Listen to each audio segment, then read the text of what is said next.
PG welcome, see you in PG point. First of all बताइए कैसे हैं आप सब। फटाफट से लिख दो कैसे हो। अगर अच्छे हो तो इट्स वेल एंड गुड, अगर नहीं अच्छे हो तो अभी क्लास को पढ़ के अच्छे हो जाओगे, है ना। सो चलिए आज की क्लास में हम लोग क्या पढ़ने वाले हैं, अधिगम के प्रकार, कुछ नियम, कुछ उनके इंपॉर्टेंट फैक्ट्स एंड पॉइंट्स। देखिए आप लोगों से मेरी एक ये हम्बल रिक्वेस्ट है विच इज़ दिस कि देखिए मैंने कल एक एनालिसिस किया कि जब आप कम से कम 400-450 बच्चे आकर के देखते हैं क्लास को, ठीक है, और जब मैं लाइक देखती हूँ, फिलहाल मुझे इससे कुछ खास फर्क नहीं पड़ा, लेकिन कल मुझे पता चला कि जब ये लाइक और कमेंट्स ज़्यादा होते हैं तो यूट्यूब ऐसे वीडियो को प्रमोट करता है, अर्थात जब कोई नया बच्चा सर्च करेगा तो उसके पास ये वीडियोस जाएंगे। ठीक, अब पता चले आपने ये क्लास शेयर ही नहीं की, जबकि एक ये क्लास आपको समझ में आ रही थी, क्लासेस अच्छी थी, रेगुलर हो रही थी। अगर आपको ऐसा लगता है, देखिए जेन्यून अगर है, अगर आपको लग रहा है कि नहीं इट्स ओके है सब, तो आप इस क्लास को लाइक कर जरूर दीजिएगा। मेरी ये रिक्वेस्ट है आप सभी से, और ये आपको आज ही नहीं करना है, मैं आपको सिर्फ आज बता रही हूँ, करना ये काम आपको रोज है। आज से आपकी क्लास का ये आपका टारगेट है कि लाइक कितने होने चाहिए, 100 होने चाहिए। कैसे मैम, कैसे कराएंगे हम? जैसे कोई नया बच्चा है कमेंट सेक्शन में बता दीजिएगा कि भैया लाइक करके सेशन को जाइएगा, या पूरा सेशन देख के जाइएगा, या कमेंट्स कर दीजिएगा, ठीक है। इससे होता कुछ नहीं है, इससे बस यही फर्क है कि रीच बढ़ती है क्लासेस की, है ना। और बस इसलिए मैंने आपसे बोला, और हमें पता है आप लोग इतने अच्छे हैं, ये सब करेंगे जरूर। फिलहाल अब मैं आपको बता दूं कि पीडीएफ, ये वाली पीडीएफ अब आपको क्लास 9-10 की जो नहीं मिली है वो सब आज आपको मिल जाएंगी, और कल से आपकी न्यू पीडीएफ कुछ मैं ऐसे ही क्रिएट करूंगी कि डेली बाई डेली पीडीएफ मिल जाएगी, ठीक है। तो उसकी चिंता नहीं करिएगा। दूसरी बात, टेलीग्राम से जुड़ने के लिए अब हमें कमेंट सेक्शन में लिंक है, वहां से जुड़ सकते हैं, और अबाउट सेक्शन में एक लिंक है, वहां से जुड़ सकते हैं। इंस्टाग्राम अकाउंट पे आप पीजी पॉइंट सर्च करिएगा, वहां पे एक आपको चैनल मिल जाएगा, वहां पे आप हमें फॉलो कर सकते हैं। सो आइए शुरू करते हैं अधिगम के प्रकार।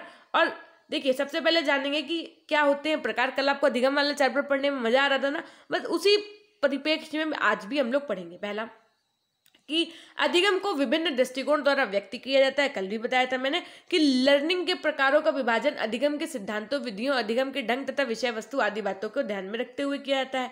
संवेदन गति अधिगम यानी सेंसरी मोटर लर्निंग क्या है, तो आइए जानते हैं कि सबसे पहले संवेदन गति अधिगम क्या है। कि इस अधिगम के अंतर्गत विभिन्न प्रकार के कौशलों का अर्जन किया जाता है।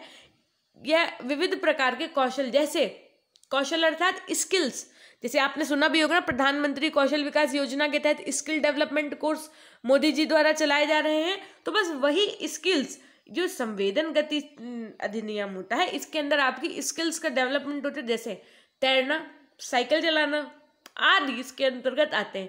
संवेदन क्रियाओं के अधिगम के अंतर्गत बालक दैनिक व्यवहार में सम्मिलित बातों का अनुकरण द्वारा सीखता है। बात समझ में आई होगी कि नहीं आई है, बताइए फटाफट से। गामक अधिगम क्या होता है, यानी मोटर लर्निंग क्या होती है। इस अधिगम के अंतर्गत विकास की प्रारंभिक अवस्था में बालक के अंगों, यानी बालक के शरीर के अंगों की गति पर नियंत्रित करना तथा उचित दिशा में संचालित करना सीखता है। जैसे पहले जब बच्चा किसी टॉफी को या रेड कलर की कोई चीज को देखता है, अगर आप लोगों ने बच्चे को बात गौर से एनालिसिस किया होगा, तो वो क्या करते हैं, अपने आप को पूरा उसके प्रति बढ़ाता है कि वो चीज वो पाने के लिए अपने पूरे हाथ पैर बॉडी लैंग्वेज सब कुछ प्रयास करता है। लेकिन फिर जब बच्चे को समझ आती है तो सिर्फ वो शरीर के एक भाग को, यानी हाथ को या पैर को ही उस के प्रति आगे करता है। बात समझ में आ रही है ना। नेक्स्ट है बौद्धिक अधिगम। देखो अभी मैं भी ऐसे ही आपको पढ़ा दूं कि देखिए अधिगम के बेटा इतने प्रकार होते हैं, ये होता है वो होता है। मैं क्यों आपकी क्लास 30 मिनट्स के नियर अबाउट करती हूँ, पता है क्यों? जिसमें आपकी ये जो शब्दकोश है ये मजबूत हो जाए। चलो आज हम ना कुछ ज़रा बातें ही कर लें आपसे 2 मिनट पहले कि मैम शब्दकोश क्यों मजबूत करना है। एक बात बताओ, आपके ये बीएड फर्स्ट सेमेस्टर जो बच्चे ये पूछते ना मैम ये आएगा कि नहीं आएगा मेरे कोर्स में, मैं पढ़ूं कि ना पढ़ूं, मैं उनके लिए बता दूं सबसे पहले तो कि आपके कोर्स में अगर नहीं आ रहा है, क्या आपको सिर्फ बीएड करके घर पे बैठना है? नहीं ना। बीएड फर्स्ट सेमेस्टर पास करके सेकंड सेमेस्टर नहीं बैठना है क्या? कहने का तात्पर्य ये है कि ये अगर फर्स्ट सेमेस्टर में मान लो आपसे नहीं भी पूछा गया तो इनसे क्वेश्चन आपके टेट में बनेंगे। मान लो टेट में भी नहीं बने तो सी टेट में बनेंगे, सी टेट में भी नहीं बने तो सुपर टेट में बनेंगे। अगर उसमें भी नहीं बने तब भी ना परेशान हो। पढ़ाई एक ऐसी चीज़ है ना, शिक्षा एक ऐसी चीज़ है कि वो कभी भी व्यर्थ नहीं जाती है। जीवन के कहीं ना कहीं किसी ना किसी कोने में आपके ज़रूर काम आएगी। 24 घंटे में अगर आप 2 घंटे पढ़ रहे हैं तो तो ये आप अपने लिए पढ़ रहे हैं। आप अपने आप को पहले ये समझो कि अब आप ये क्या कर रहे हैं, बीएड कर रहे हैं। बीएड में आपको कुछ पढ़ाया नहीं जाता है, ये 2 वर्षीय ट्रेनिंग कोर्स है। क्या है? ट्रेनिंग कोर्स है। तो इसमें आपको ट्रेंड किया जाता है, और मैं चाहती हूँ कि आप इस ट्रेनिंग कोर्स के दौरान ही शिक्षक हैं। मतलब मैं चाहती का मतलब ये हूँ कि आप मेरे लिए शिक्षक ही हैं। जब आप कुछ कमेंट्स कर रहे होते हैं ना, तो मैं आपको एक शिक्षक के ही रूप में देखती हूँ। मैं देखती हूँ कुछ बच्चे ऐसे हैं जो बहुत अच्छे से बोलते हैं। अब देखिए, आपकी अगर क्लास में भी कोई अराजक तत्व या कोई ऐसा बच्चा आ जाए जिनसे आपको थोड़ी प्रॉब्लम लगे, तो आप उसको इग्नोर कर दिए। क्यों? आप देखो, tit for tat it's okay, जैसे को तैसा अच्छा है। लेकिन अगर आप एक जैसा मैं सोचती हूँ, अगर आपको अच्छा लगे वो बात, क्या कि अगर आप भी उसको उसी तरह से रिप्लाई करेंगे, तो फिर आप में और उसमें अंतर ही क्या रह जाएगा? बताओ, है हो जाएगा कोई डिफरेंस? नहीं ना। तो बस मेरा कहने का मतलब इतना है, सिर्फ आप अपनी पढ़ाई पर ध्यान दीजिए। अगर आपको क्लासेस अच्छी लग रही हैं, तो आप दिन भर जो डेली क्लासेस 2 हो रही हैं, सुबह 10 बजे, शाम 5 बजे, रोज आइए, देखिए और अपने दोस्तों तक शेयर कर दीजिए। अगर वो देख रहे हैं तो इट्स ओके, नहीं देख रहे हैं तब भी कोई बात नहीं, ठीक। आइए, और अगर क्लासेस अच्छी होंगी तो बालक या बालिकाएं अपने आप कक्षा में आपके आएंगे, उसकी टेंशन ना लो। सो आइए देखते हैं अब क्या कि बौद्धिक अधिगम क्या है। किसी टॉपिक को ऐसे ही बोल के पढ़ाने में और एक एक पॉइंट टू पॉइंट सिखाने में बुक से पढ़ के बहुत अंतर है। और अगर आप समझदार हैं तो आपको पता होगा कि किस तरीके से पढ़ाने में ज़्यादा मेहनत लगती है। अगर आप आज इस बात को नहीं समझ पा रहे ना, तो कल जब आप एक सामने आपके बोर्ड होगा और आपके सामने स्टूडेंट्स होंगे, तब आपको चीज़ें समझ में आएंगी कि कैसे पढ़ाने में ज़्यादा मेहनत लगती है। ठीक है, देखिए, प्रत्यक्षीकरण अधिगम क्या होता है? परस्पेक्चुअल लर्निंग, यानी इसके अंतर्गत बालक ज्ञान इंद्रियों की सहायता से संपूर्ण परिस्थितियों को प्रत्यक्ष रूप में रखकर प्रतिक्रिया करता है। फिर देखिए, बौद्धिक अधिगम के अंतर्गत ये आपके जो पार्ट है ना, वो डिवाइड किए गए। प्रत्यात्मक अधिगम यानी कॉन्सेप्चुअल लर्निंग, इस अधिगम के अंतर्गत बालक को कल्पना तथा चिंतन एवं तर्क का सहारा लेना पड़ता है। फिर क्या है? सहचर्यात्मक अधिगम यानी एसोसिएटिव लर्निंग, यह अधिगम स्मृति के अंतर्गत आता है। प्रत्यात्मक अधिगम इसी अधिगम की सहायता से संपन्न होता है। फिर क्या? रसानुभूतिपरक अधिगम यानी एप्रिसिएशनल लर्निंग, इस अधिगम के अंतर्गत बालक में संवेगात्मक तथा भावात्मक वर्णन एवं घटना तत्व से प्रभावित होकर गुण तथा दोषों की विवेचना करने की क्षमता आ जाती है। यानी कि अब देखो क्या होता है, जैसे कल मैंने एक एग्जांपल लिया था अपनी क्लास के बच्चों का, खुशी और खुशबू का। क्या कि ये दोनों पहले बता लेते थे, फिर एक दिन उन्होंने बता दिया, एक दिन उन्होंने बता दिया, तो उनके अंदर आपस में कंपटीशन वाली फीलिंग आई थी। बस ये भी कुछ वैसा ही है। जब एक बच्चे को ऐसा फील होने लगे कि मैम ने उनको कहा है, तो उसको लगेगा कि मुझे और पढ़ना चाहिए, यानी कि वो और ज़्यादा सक्रिय हो जाएगा पढ़ाई के प्रति, ठीक। फिर देखो, अधिगम के कुछ नियम होते हैं, आइए जानते हैं। ये नियम आप टेट, सीटेट, सुपर टेट के लेवल से रखिएगा जान करके। मैं भी बता रही हूँ आपको कि जरूरी नहीं है कि जो चीज़ फर्स्ट सेमेस्टर में आए बस उसको हम पढ़ लिए, पास हो गए और फिर क्या किए, भूल गए। भूलना नहीं है। क्यों भाई? अभी नेक्स्ट ईयर आप टेट सीटेट के लिए एलिजिबल हो जाएंगे, तो टेट सीटेट भी आपको तो देना है। बोलो, देना है कि नहीं देना है? अब देखो, अधिगम के नियम क्या है कि मनोवैज्ञानिकों ने प्रयोगशाला में विभिन्न पशुओं पर परीक्षण करके यह निष्कर्ष निकाला कि अधिगम के कुछ नियम होते हैं। यानी कि बहुत सारे उस पे क्या किए गए, बहुत सारे उनके ऊपर चीजें लागू हुई, परीक्षण हुए, तब कहीं जा करके नियम बनते हैं। नियम को बनाने के पीछे भी बहुत सारे परीक्षण करने पड़ते हैं।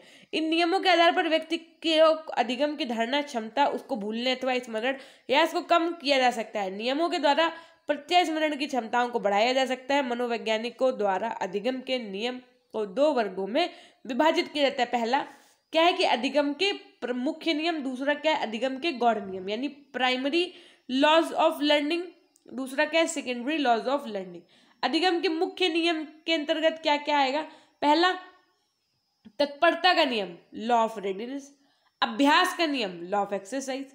तीसरा आपका क्या है, प्रभाव का नियम। अगर ये पूछ लिया जाए आपसे कि लॉ ऑफ रेडीनेस यानी तत्परता का नियम अधिगम के मुख्य नियम है या अधिगम का गौड़ नियम है, तो आप क्या बताएंगे? अधिगम का मुख्य नियम है। तो ये चीजें आपको ऐसे याद रखनी है। अधिगम के गौड़ नियम के अंतर्गत देखिए, इसके अंतर्गत निम्नलिखित नियम आते हैं। कौन कौन से? बहुअनुक्रिया का नियम, मानसिक स्थिति अथवा मनोवृत्ति का नियम यानी लॉ ऑफ मेंटल सेट और एटीट्यूड, तत्वों की पूर्व समर्थता का नियम, सादृश्यता और सादृश्यता द्वारा अनुक्रिया का नियम यानी कि law of response by analogy. फिर क्या साहचर्य परिवर्तन का नियम। आइए एक एक करके सभी नियम को पढ़ते हैं और भाटिया जी के अनुसार देखिए तत्परता के नियम को क्या बताया गया। तत्पर होने का मतलब किसी कार्य को आधा कर लेना। तत्पर मतलब क्या होता है, जैसे आपने देखा कि मैम की क्लास में चाहे होली हो चाहे दिवाली हो छुट्टी नहीं हुई, बस जब से क्लासेस शुरू हुई मेरे को लगता है एक दिन सिर्फ आपकी यही वाली क्लास पेपर 2 की बंद रही थी और उस दिन भी पेपर 3 की क्लास हुई थी, है ना। कि कोई मैम ने आज तक कोई क्लास नहीं बंद हुई। मैम को चाहे मैम को कहीं आपकी जाना हो, चाहे आना हो, चाहे जितने काम हो, घर पे कुछ हो, कुछ भी करना हो, वो सब कुछ मैनेज किया लेकिन क्लास नहीं बंद होने दिया, है ना। तो ये क्या तत्परता ही तो है आप लोगों के प्रति, बताओ है कि नहीं है। एक बार जरा अपने परिप्रेक्ष्य से सोचो कि क्या आप इतने दिनों में रेगुलर क्लास ज्वाइन कर पा रहे हैं। आपने भी तो ऐसा हुआ होगा ना कि क्लास चल रही हो और आपको कोई काम हो, आप चले गए, हाँ ठीक है बाद में कर लेंगे। आपके पास तो एक ऑप्शन है ना यूट्यूब पे कि बाद में कर लेंगे, लाइव नहीं कर रहे हैं चलो बाद में देख लेंगे। आज लाइव भी नहीं किया, आज आपने ऑफलाइन भी नहीं देखा, चलो कल देख लेंगे, आपके पास ऑप्शन है। लेकिन मेरे पास ऑप्शन नहीं है, मुझे तो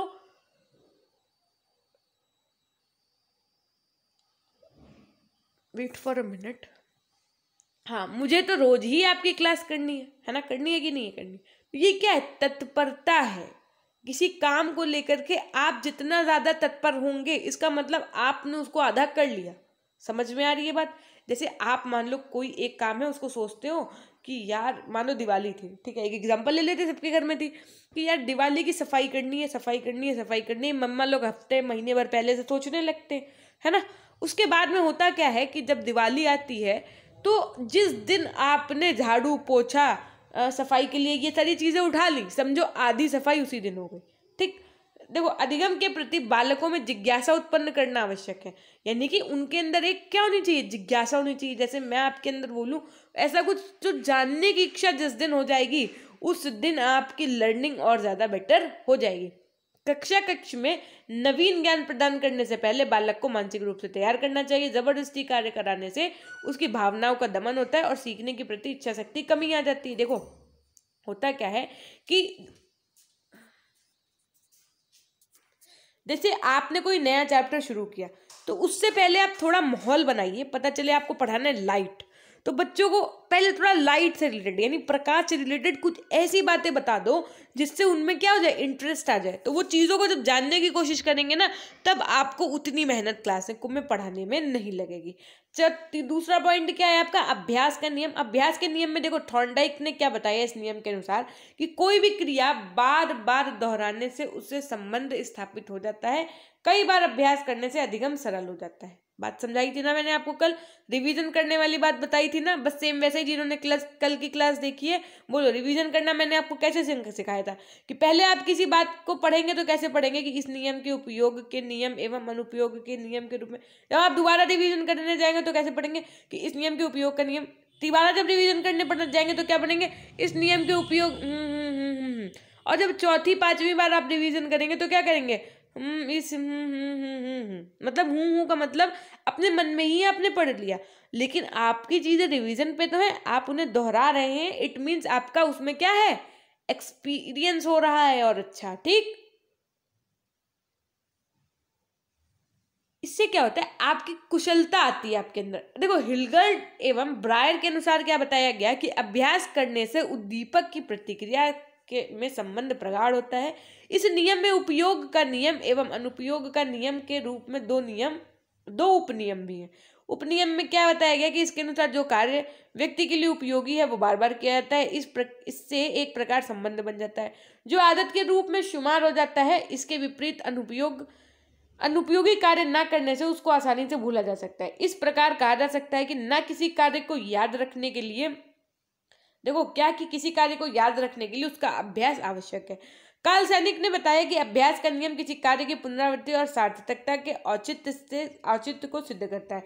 इस सिद्धांत के अनुसार बालकों में ज्ञान के स्थायीकरण के लिए सिखाए गए ज्ञान का निरंतर अभ्यास करवाना चाहिए। कक्षा में अध्यापक को पाठ्य सामग्री बार बार दोहरानी चाहिए। कैसे बार बार दोहरानी चाहिए बोलो, विकास के लिए मौखिक से विषय वस्तु का अभ्यास आवश्यक है। जैसे आपको मान लो आज का कोई चैप्टर पढ़ाना है तो आप क्या करो, कल वाले चैप्टर से रिलेट करके उससे कुछ ऐसे 1-2 क्वेश्चन जरूर पूछ लो जिससे बच्चे के अंदर ये डर बना रहे कि ये वाली मैम या ये वाले सर जब भी पढ़ाने आते हैं तो पुराने क्वेश्चन पूछ लेते हैं कभी भी। तो चलो एक बार मैम या सर के आने से पहले कॉपी उठा करके बच्चा रिवाइज कर लेता है।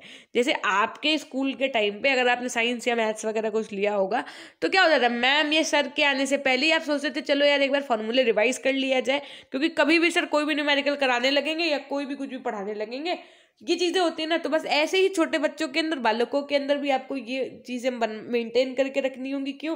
क्योंकि जब कोई चीज रिवीजन पे होती है, अभ्यास पे होती है, तो बच्चा बहुत जल्दी सीख जाता है। फिर क्या है, प्रभाव का नियम यानी लॉ ऑफ इफेक्ट। इस सिद्धांत के अनुसार किसी कार्य को करने या अच्छा या धनात्मक प्रतिफल मिलता है तो वह कार्य बार बार करने की इच्छा होती है।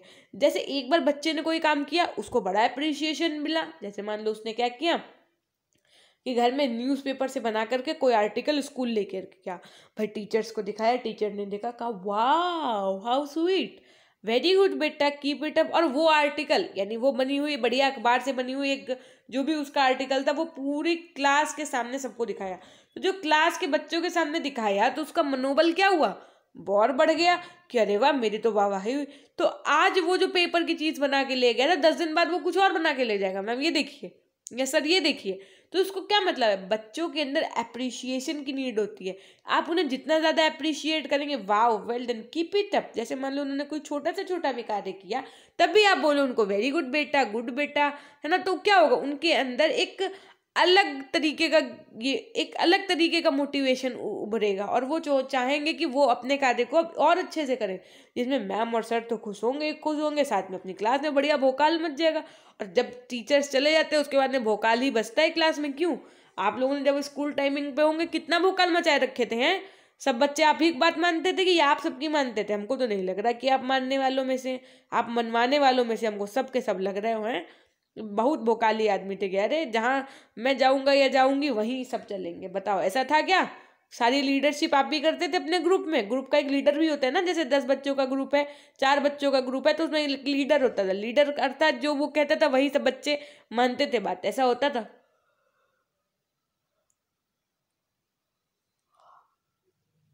अगर आपने भी ऐसा किया है तो बताना जरा कमेंट सेक्शन में। अब देखो, क्रो एवं क्रो के अनुसार क्या बताया गया कि सीखने की क्रिया में संतोष का स्थान महत्वपूर्ण होता है। कक्षा में सीखने के लिए बालक को निरंतर अभिप्रेरित एवं प्रोत्साहित करना चाहिए। वही मैंने जो आपको बताया कि मोटिवेट करना चाहिए। वैयक्तिक भिन्नता के आधार पर अधिगम प्रदान करने के लिए नवीन शिक्षण विधियों का प्रयोग करना चाहिए, क्योंकि बच्चे के अंदर वैयक्तिक भिन्नता का मतलब होता है हर एक बच्चे की अलग स्किल्स होती हैं, अलग अलग उसके अंदर के क्या होते हैं, एक्सपीरियंस होते हैं, और अलग अलग उसको चीजें पसंद होती हैं। तो इस विधि को किसको अपनाना चाहिए? जो नवीन शिक्षण विधि है,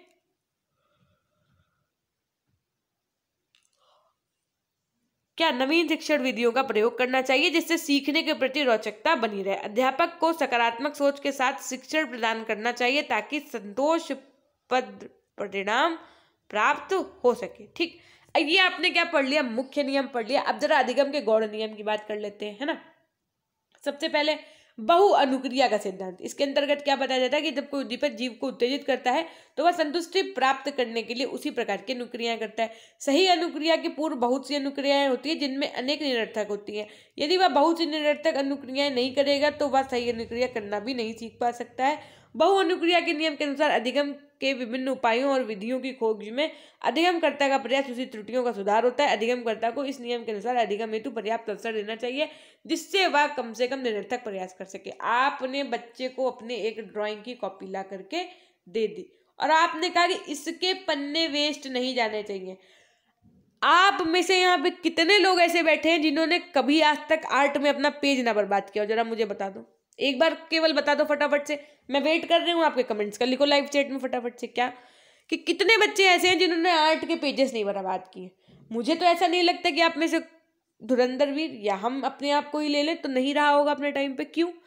आपने क्या किया, एक बार वो चित्र बनाया, मैम ने कहा कि बेटा पेंसिल आर्ट का फिगर बनाना है। जब आप शेड देने चले उसको तो वो क्या हो गया, खराब हो गया। आपने क्या किया, या तो इस पेज को आपने फोल्ड कर दिया ऐसे करके, या तो आपने इस पेज को हटा ही दिया यहाँ से और दूसरे पेज पे वो वाला फिगर फिर से बनाया, फिर से किया, तब वो बहुत सुंदर बन गया। तो यानी कि जब आपने उस फिगर को दोबारा बनाया तो आपने क्या किया, बोलो क्या किया, प्रैक्टिस की तो की थी पहले वाले में बना करके। तो कहने का तात्पर्य ये है कि जब बच्चा गलती करता है तब ही उसमें सुधार आता है। अब मैम पहले बता रही थी कि बेटा पहले फिगर बना लेना, हल्के हाथों से शेडिंग देना, लेकिन आपने नहीं माना।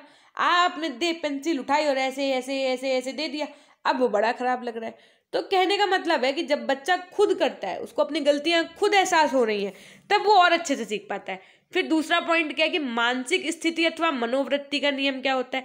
थॉर्नडाइक के अनुसार यदि बात की जाए तो व्यक्ति किसी उद्दीपक के प्रति किस प्रकार प्रतिक्रिया करेगा या उसके समाज में समायोजन करने से पूर्व अनुभवों, उसके विचार और संस्कृत आदि पर निर्भर करता है। इस प्रकार यह नियम बताता है कि शिक्षण क्रिया से पूर्व बालक को अधिगम हेतु मानसिक रूप से तैयार होना आवश्यक है।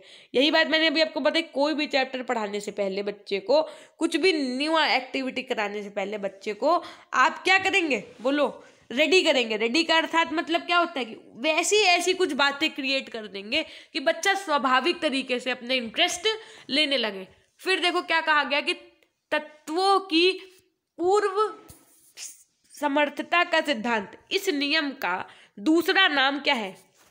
अब यही पूछ लिया जा सकता है आपसे कि अनुक्रिया का नियम भी है क्या, कि अनुक्रिया का नियम और किसे कहा जाता है, तो तत्वों की पूर्व समर्थता का सिद्धांत। इसके अनुसार अधिगम करता है यानी जो लर्नर है वो समस्यात्मक परिस्थिति के सभी तत्वों के प्रति अनुक्रिया न करके कुछ चुने हुए तत्वों से ही अनुक्रिया कर सकता है। जिन स्थितियों के प्रति अधिगम अनुक्रिया पर सकने में समर्थ होता है उसे समर्थता का तत्व कह सकते हैं। यह समर्थता तत्व अधिगामी से पहले विद्यमान रहता है। इन्हीं तत्वों के आधार पर वह क्रिया करता है। इन तत्वों की पहचान अधिगमकर्ता की बुद्धि पर निर्भर होती है। यानी कि ये जो इस प्रकार की चीजें होती है ये लर्नर के मेंटल डेवलपमेंट के अनुसार होती है। सादृश्यता द्वारा अनुक्रिया का नियम, यानी कि क्या होता है कि दो परिस्थितियों समानता और सादृश्यता के आधार पर होती है। पहला, इसमें पूर्व ज्ञान या पूर्व अनुभव का उपयोग नवीन अधिगम परिस्थितियों में कर लिया जाता है। यहाँ पर अंतरण का सिद्धांत कार्य करता है। कैसे कि जब किसी ज्ञान अथवा अनुभव को धारण अथवा आत्मसात कर लिया जाता है तो किसी दूसरी या नवीन अधिगम परिस्थिति में उसका अंतरण सरलता से किया जा सकता है, इसलिए इसे आत्मीकरण का नियम भी कहते हैं। इसमें बालक को यह ध्यान रखना चाहिए कि वर्तमान में उसे जो कुछ भी सिखाया जा रहा है भविष्य में वह उसके अधिगम हेतु सहायक होगा तथा वह उस सीखने के बाद में यह अनुभव करेगा कि इस ज्ञान के संबंध में वह बहुत कुछ जानता है। इसके द्वारा वह पूर्व ज्ञान के नवीन ज्ञान से संबंध स्थापित कर अधिगम को सरल बनाता है। अब जैसे मैंने ये आपको पूरा लाइन पढ़ दिया, ठीक है, तो आप इसमें कुछ नए नए शब्द सीखे कि नहीं सीखे, बोलो। अब जरा हम आपको यही चीज एग्जाम्पल के साथ समझाते हैं। जैसे किसी बच्चे की आपने बुक देखी, आपने भी अपने सिलेबस में कभी बुक देखी होंगी, तो कभी नोटिस करो कि जो पहला दूसरा चैप्टर होता है उससे कहीं ना कहीं संबंधित होता है तीसरा चैप्टर। या मतलब जो क्या जिसने भी बुक डिजाइन की है, जो भी क्रिएटर, जो भी राइटर है, वो तीसरा चैप्टर पहला चैप्टर बना देते और दूसरा और पहला चैप्टर बाद में बना देते। क्या मान लो जब टीचर पढ़ाना शुरू करते हैं तो वो फर्स्ट चैप्टर से ही क्यों पढ़ाना शुरू करते हैं, वो पहले थर्ड चैप्टर पढ़ा ले या उनका जो मन हो सेवेंथ चैप्टर पढ़ा ले। ऐसा क्यों करते हैं पता है, ऐसा इसलिए होता है, वो जो आप ये नियम पढ़ रहे हैं ना, इसी बात पे भी ये है नियम क्या, कि जब आपने चैप्टर 1 पढ़ा तो उसमें आपको कुछ बातें ऐसे बताई जाएंगी कि जब आप सेकंड चैप्टर पढ़ेंगे तो आपको याद आएगा कि अरे हाँ फर्स्ट चैप्टर में मैम इससे रिलेटेड ये बात बताई तो गई थी, ये सर इससे रिलेटेड ये बात बताई तो गई थी। जब आप क्वार्टरली का कोर्स अपना कंप्लीट करा रहे होंगे बच्चों को, थर्ड फोर्थ चैप्टर में पहुंचेंगे तो बच्चा आपसे बोलेगा हाँ हाँ सही कह रहे सर यही होता था, सर वहाँ पे ऐसे पढ़ा था, ऐसे बोलतेंगे आपसे। जब आप टीचर के रूप में पढ़ा रहे होंगे तो आपको इन सब चीज़ों का आभास होगा कि मैम ने ये पढ़ाया था आपकी। फिर देखिए साहचर्य परिवर्तन का नियम क्या है कि साहचर्य परिवर्तन के नियम में अधिगमकर्ता की अनुक्रिया का स्थान परिवर्तित होता है, स्थान पूर्व तथा पश्चात परिस्थिति के रूप में होता है जिसमें समानता होती है। यदि अधिगमकर्ता यानी लर्नर को नवीन ज्ञान के प्रदान करते समय वही परिस्थितियां उत्पन्न कर दी जाए जो इससे पूर्व अधिगम के समय विद्यमान थी तो अधिगम पूर्व के अनुसार ही प्रतिक्रिया करेगा। पूर्व एवं नवीन स्थितियों में इस प्रकार की समानता स्थापित करना ही साहचर्य परिवर्तन कहलाता है। इस प्रकार प्रयास करना होना चाहिए कि अधिगम से पूर्व सहचरी परिस्थितियों का निर्माण किया जाना चाहिए जिससे अधिगमकर्ता अपने ज्ञान के स्थान का परिवर्तन कर सके। यानी कि जब आप चैप्टर 2 पढ़ा रहे हो तो ये आप यानी शिक्षक के ऊपर निर्भर करता है कि आप उसको कितने आसानी से फर्स्ट चैप्टर से कनेक्ट करवा पा रहे हैं जिससे उसका फर्स्ट चैप्टर भी रिवीजन हो जाए और सेकेंड चैप्टर की जो थोड़ी सी टफ चीजें है ना वो बच्चा आसानी के साथ में सीख जाए। तो ये आप किस तरीके से कर रहे हैं, यही होता है आपका साहचर्य परिवर्तन का नियम। ठीक, अब हम लोग क्या पढ़ेंगे कि अधिगम को प्रभावित करने वाले कारक क्या। सबसे पहला वातावरण यानी कि आपका इन्वायरमेंट। देखो, बालक के होने से लेकर के जब तक बालक वो अपनी शिक्षा ग्रहण करता है तो इतना अच्छा इन्वायरमेंट क्यों होता है। सबसे पहली बात कि जितना अच्छा इन्वायरमेंट होगा बालक उतनी ही अच्छे से सीखेगा, उसमें उतने ही अच्छे से रुचियाँ होंगी। उतने कहते नहीं यार वहाँ स्कूल गए थे, वो स्कूल क्या था, वो क्या बताए, वहाँ बगल में तो फैक्ट्री थी, पता चले वहीं से पोल्यूशन आ रहा है, क्या वहाँ पे स्कूल होगा? नहीं। आप कभी भी देखिए जो कॉलेज होते हैं, जो यूनिवर्सिटीज़ होती हैं आपकी, वो कितने साइलेंट एरिया में होती है। वहाँ के आसपास का कभी आप माहौल देखिए, अगर नोटिस करिए तो बहुत शांति होती है। वो ऐसा इसलिए होता है जिसमें जो बालक है, जो बच्चे हैं, वो अच्छे से पढ़ें। अब जैसे परिवार, देखो क्या होता है, अधिगम के लिए परिवार यानी लर्निंग के लिए आपका जो फैमिली है, वो ये समाज, सोसाइटी और पाठशाला, ये एक उचित वातावरण में होना चाहिए। यानी परिवार और स्कूल में बालक के साथ स्नेहपूर्ण तथा पक्षपात रहित व्यवहार करना चाहिए। अब पता चले यहाँ पे आप हैं, मैंने क्या किया, बार बार हम सिर्फ क्या बोल रहे हैं, खुशी खुशी खुशी, खुशबू खुशबू खुशबू, या सिम्मी सिम्मी सिम्मी, मतलब इन्हीं 3 बच्चों के नाम ले रहे हैं केवल। बाकी जो नए बच्चे आ रहे हैं उनसे मैं सुप्रभात तक ना करूं। बोलो, अगर मैं ऐसा करूंगी तो क्या बच्चा दोबारा आएगा आपकी कक्षा में? क्यों? क्योंकि उसको स्नेहपूर्ण वातावरण मिलेगा ही नहीं। एक बच्चे ने पूछा कि मैम मुझे ये दिक्कत है, मैंने उसका रिप्लाई नहीं किया, जबकि एक बच्चा आया उसने तुरंत बोला शुभ संध्या मैम, मैम ने बोल दिया शुभ संध्या। तो जब वो बालक या बालिका है जिसने अपना प्रश्न किया तो उसको बुरा लगेगा कि नहीं? देखो, वो एक अलग की बात हो जाती है। कभी कभी कमेंट इतनी जल्दी फ्लैश होते हैं कि दिखते नहीं है ना, तो वो भले आपको पढ़ाने के चक्कर में 1-2 मिस हो जाए, और अगर कभी मान लो आपके कमेंट्स का आंसर ना मिले तो आप एक बार दोबारा पूछ लो वो क्वेश्चन हमसे फिर से।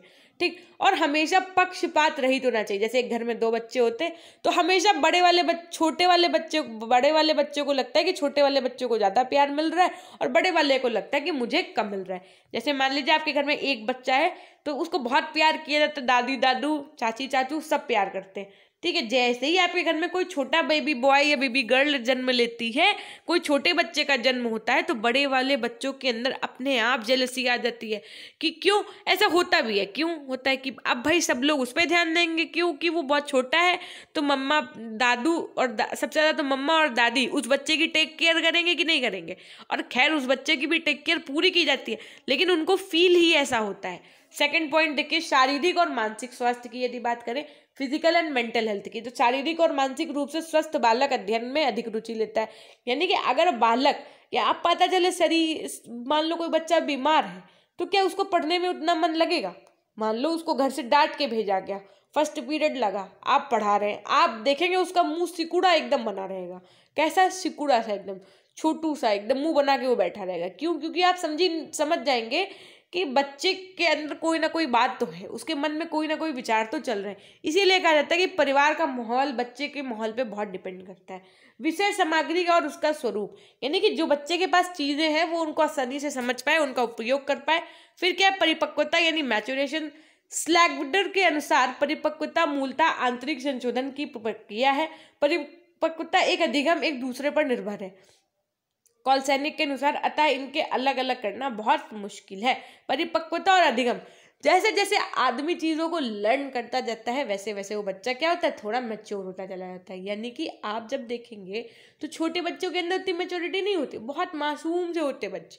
फिर वो जैसे जैसे बड़े क्लासेस में जाते थोड़ा सा मैच्योर होते, फिर थोड़ा सा मैच्योर होते, जब पेरेंट्स कहने लगते हैं कि हाँ भैया अब तो तुम बड़े हो गए हो, है ना, ऐसे बोलते हैं, तो इसका मतलब है कि बच्चे के अंदर परिपक्वता आ रही है।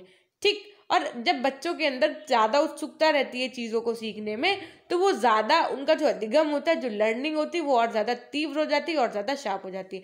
अभिप्रेरण यानी कि क्या, मोटिवेशन। अधिगम में प्रेरकों की भूमिका बहुत ही महत्वपूर्ण है। यानी अभिप्रेरणा वह शक्ति है जो व्यक्ति को अपने उद्देश्य तक ले जाती है। अभिप्रेरणा सीखने की प्रक्रिया को आसान बनाती है। प्रेरणा शक्तिशाली हो तो बालक अध्ययन में रुचि अवश्य लेते हैं। नवीन जानकारी को स्थायी तौर पर ग्रहण करने के लिए अध्यापक को शिक्षण प्रक्रिया में बालकों की प्रशंसा करके उन्हें अध्ययन के लिए प्रोत्साहित करना चाहिए।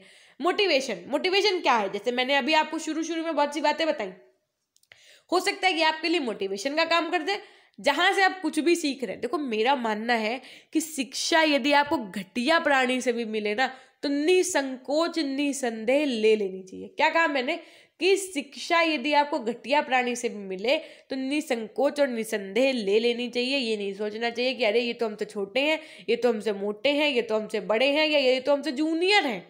क्या आप एक एग्जाम्पल दे दें आज हम आपको, जा करके आप मैं थोड़ा 1 मिनट के लिए सोचिएगा क्या कि जो हिमांशी मैम है आपकी लेट्स लर्न वाली मैम, सुना होगा, मे बी सबने सुना हो, बहुत अच्छी हैं वो, है ना। तो क्या भाई यूट्यूब पे आपने सबने देखा होगा। मैं ये नहीं कहती हूँ कि उनको ना देखिए, उनको ना देखिए, सबको देखिए आप, जहाँ से आपको अच्छा लग रहा है आप वहाँ से सीखिए, बस सीखिए और अपनी लाइफ में हमेशा आगे बढ़ती, ऐसी ईश्वर से मेरी प्रार्थना है।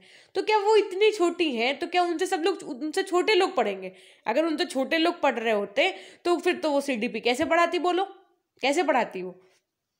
तो मैम से कितने बड़े बड़े लोग पढ़ रहे हैं, TGT PGT, ये जितने बच्चे हैं जहाँ जहाँ CDP आती है, निश्चित वो सब बच्चे उनसे पढ़ते हुए, क्योंकि लेट्स लर्न का नाम ही अपने आप में बड़ा है कि नहीं? हिमांशी मैम का नाम ही अपने आप में एक ब्रांड हो रहा है। तो कहने का तात्पर्य ये है कि आप ये देखिए कि ये नहीं सोचिए कि वो हमसे छोटे हैं तो हम उनसे क्यों पढ़ेंगे, या वो मेरे साथ पढ़ते हैं तो हम उनसे क्यों पढ़ेंगे, या वो मेरे कॉलेज के ही मित्र हैं और उनको बहुत अच्छा नॉलेज है, वो सिर्फ हम अपने ईगो सेटिस्फैक्शन के लिए उनसे नहीं पढ़ेंगे, ऐसा नहीं है। फिर से मैं यही बात आपसे कह रही हूँ कि शिक्षा यदि किसी घटिया प्राणी से हमें मिले तो ज़रूर ले लेना चाहिए, क्योंकि शिक्षा ये क्या है, ये चोर चुरा नहीं सकता है आपसे, एक ऐसा गहना है आपका, चैन, हाथ के कंगन, और क्या होता है, कील और गले की चेन, पायल, ये सब तो चोर चोरी करके ले जा सकता है। जो आपकी शिक्षा है, क्या ये कोई चुरा सकता है? नहीं चुरा सकता है ना। ये क्या हुआ जो अभी ये सब बातें बताई मैंने आपको, मे भी ये आपके लिए मोटिवेशन का काम कर जाए। तो ऐसे ही स्कूल टाइम में आपको बच्चे को भी मोटिवेट करते रहना चाहिए। फिर देखो, सीखने की विधि होती है, अधिगम का समय एवं थकान। ये नहीं कि बच्चे को आप पढ़ाते ही चले जा रहे, 3-3 घंटे की मैराथन ले रहे हैं, 4-4 घंटा बच्चा उब गया, है ना, ये नहीं करना चाहिए। अब देखो, शिक्षण अधिगम के प्रक्रिया को सुविधापूर्ण बनाने वाले क्या होते हैं? कुछ भौतिक कारक होते हैं, कुछ मानवीय कारक होते हैं, कुछ सेवाकालीन शिक्षक प्रशिक्षण होते हैं, कुछ प्राथमिक स्तर पर बातें होती है, कुछ उच्च स्तर पर बातें होती है, पाठ्यक्रम, तकनीकी, ये सब चीजें निर्भर करती हैं। सबसे पहले भौतिक कारक की यदि बात करें तो जो शिक्षण अधिगम प्रक्रिया की उन्नति एवं विकास के लिए सर्वप्रथम विद्यालय का वातावरण महत्वपूर्ण होता है। सीधी सी बात है कि स्कूल का एनवायरनमेंट आपका कैसा है, इसके लिए अनुदानों का उपयोग, यानी विद्यालयों को हमेशा क्लीन रखना, हरा भरा, देखो वहाँ पे पेड़ पौधे लगवाए जाते हैं, चीज़ों को आकर्षक बनाना, जिससे छात्र विद्यालय में सहज एवं तनाव मुक्त अनुभव कर सकें, यानी कि थोड़ा सा उनको अच्छा फील हो और स्ट्रेस फील ना हो। शिक्षण अधिगम की प्रक्रिया को पूर्ण कर सके। विद्यालय में शिक्षण अधिगम को प्रभावी करने के लिए कंप्यूटर, देखो, और उसके बाद में वहाँ पे स्कूल में आपको कंप्यूटर लैब मिलेगी, एक्स्ट्रा एक्टिविटी क्लासेस दी जाएंगी, स्पोर्ट्स होते हैं, गेम पीरियड्स होते हैं। वो सब क्यों होता है? वो सब इसीलिए होता है कि बच्चा बोर ना महसूस करे, उसको एक पर्याप्त वातावरण मिले। आपको 8 सब्जेक्ट पढ़ाने होते हैं टीचर को, तो वो इस तरीके की चीज़ें वहाँ पहले से ही क्रिएट होती हैं। मानवीय कारक क्या होते हैं कि मानव संसाधन के अंतर्गत शिक्षण अधिगम प्रक्रिया के विकास के लिए अध्यापकों का प्रशिक्षण रखा गया है। उसे भी 2 भागों में बांटा जा सकता है, प्राथमिक और बताओ उच्च प्राथमिक स्तर पर। फिर सेवाकालीन शिक्षक प्रशिक्षण में क्या होता है कि शिक्षण अधिगम प्रक्रिया के विकास के लिए अध्यापकों को BRC एवं NPRC समन्वयों की क्षमता निर्माण हेतु प्रदेश, जनपद एवं विकास खंड स्तर पर शिक्षा के कई प्रशिक्षण कार्यक्रम, कार्यशाला एवं परिचर्चा का आयोजन किया जाता है। सर्व शिक्षा अभियान के अंतर्गत होने वाली सेवाकालीन शिक्षण प्रशिक्षण योजना में बाल केंद्रित शिक्षण अधिगम प्रक्रिया, उपलब्ध संसाधन सीमाएं व बदलावों को ध्यान में रखा जाता है। प्राथमिक स्तर और उच्च स्तर के परिप्रेक्ष्य में ये आप सब ना उससे पढ़ लीजिएगा, PDF ले लीजिएगा, PDF में आज आपको ये दे दूंगी। और उसके बाद में सबसे ज़्यादा आपकी पाठ्य पुस्तक इस पब्लिकेशन की होती है, उस पब्लिकेशन की होती है। क्लास 5th की बुक्स हैं, अलग अलग स्कूल में अलग अलग पब्लिकेशन की चल रही है। तो ये किस पर डिपेंड कर रहा है? ये वहाँ के जो प्रयोजन करता है उन पर डिपेंड कर रहा है। उनको लगता है कि इस बुक में बच्चे जब एक चैप्टर पढ़ेंगे तो वो ज़्यादा अच्छे से समझ पाएंगे, इसलिए वो कोई ब्लैक स्वान का एडिशन चला रहा है, कोई अपने कॉलेज में NCERT पैटर्न में पढ़ा रहा है, कोई कुछ। फिर तकनीकी से जुड़ी चीज़ें, जैसे अब क्या है, कंप्यूटर वगैरह है तो बच्चा अपने आप में इंटरेस्ट लेने लगता है, और अगर टैब है तो बच्चा और ज़्यादा इंटरेस्ट लेता है। बस ये सब चीज़ें हैं। और बताइए फटाफट से क्लास कैसी लगी। अगर आपको थोड़ा सा भी अच्छा लगा है तो यार, हाँ, आज आपके लिए एक महत्वपूर्ण बात ये, मैं देखती हूँ रोज बच्चा इतने सारे बच्चे आते हैं क्लास में, और सब जो है सेशन को देखते हैं, देखती हूँ 400 से 500 बच्चा लाइव देखता है, लाइक नहीं करते हैं बच्चे सेशन को। और आपका आज ये टारगेट है कि 100+ लाइक कराने हैं। मैं नहीं जानती, मैं क्लास बंद कर दूंगी अगर मुझे ऐसी गुस्सा आती रही तो। मतलब मेरा ये है कहने का सिर्फ कि अगर आपको चीज़ें अच्छी लग रही हैं तो आप उन्हें भी अप्रिशिएट करो ना। जैसे बालक को आप अप्रिशिएट करेंगे तो वो आगे बढ़ता है ना, वैसे जब तक आप किसी यूट्यूबर अर्थात जैसे मैं हूँ या कोई और टीचर है, वो अगर आपको पढ़ा रहा है, आप उससे कुछ सीख रहे हैं कहीं पे भी किसी भी चैनल पर, तो उसको अप्रिशिएट जरूर करिएगा। ये मेरी आपसे रिक्वेस्ट है, या आप ये कह लीजिए कि ये मैं आपको सिखा रही हूँ। कमेंट सेक्शन आप क्या करते हैं, ऐसे ही देखा वीडियो चले या ना लाइक किया ना कमेंट किया, और उसने अपने वीडियो में 2 बार बोला लाइक और कमेंट करने के लिए, फिर भी आपने नहीं किया, आपको लगा रही है तो सारे यूट्यूबर कहा करते हैं। ये नहीं सोचिए, अगर आप कहीं से कुछ सीख रहे हैं ना, तो आप जब उसको ये बोलेंगे ना कि well done sir, keep it up, या keep it up ma'am, thank you so much. कुछ बच्चे ऐसे हैं जो मेरे रेगुलर कमेंट्स करते हैं, सच में वो बहुत अच्छे हैं, और वो बहुत अच्छे हैं, और होप सो कि उनका अंत तक वो हमसे जुड़े रहेंगे, तो उनको कभी ना कभी ये ज़रूर बेनिफिट होगा कि मुझे सही समय पे चैनल का पता चल गया। ठीक है, अगर आपको भी ऐसा फील होता है तो लिख दो एक बार, उससे होगा कुछ नहीं, बस यही होगा कि चैनल की रीच बढ़ जाएगी। मतलब जो नया बच्चा सर्च करेगा तो उसके सामने आपकी मैम का वीडियो जाएगा। और दूसरी चीज़ ये होती है कि थोड़ा सा हमें भी मोटिवेशन मिलेगा, क्योंकि जीवन में मोटिवेशन के बिना कोई काम नहीं किया जा सकता है, चाहे आप हो चाहे हम हो। तो हमारे टेलीग्राम चैनल से जुड़ने के लिए लिंक आपको डिस्क्रिप्शन बॉक्स कमेंट सेक्शन में मिल जाएगा। अब जरा एक बार लिख लो, हम जा रहे हैं। अपनों के लिए लिखो फटाफट से। हमेशा खुश रहिए, मुस्कुराते रहिए, कभी अपने लिए तो कभी अपनों के लिए। Till then take care, bye bye. Instagram से जरूर जुड़ जाइएगा, नया चैनल आपका वहाँ पे बना हुआ है। ठीक, सो हमेशा खुश रहिए, मुस्कुराते रहिए, कभी अपने लिए तो कभी अपनों के लिए। सबका ध्यान रखिए, अपना भी ध्यान रखिए। घर के सभी परिवारजनों को मेरा उनसे प्रणाम बोलिएगा, उनसे आशीर्वाद लीजिएगा। ठीक, थैंक यू।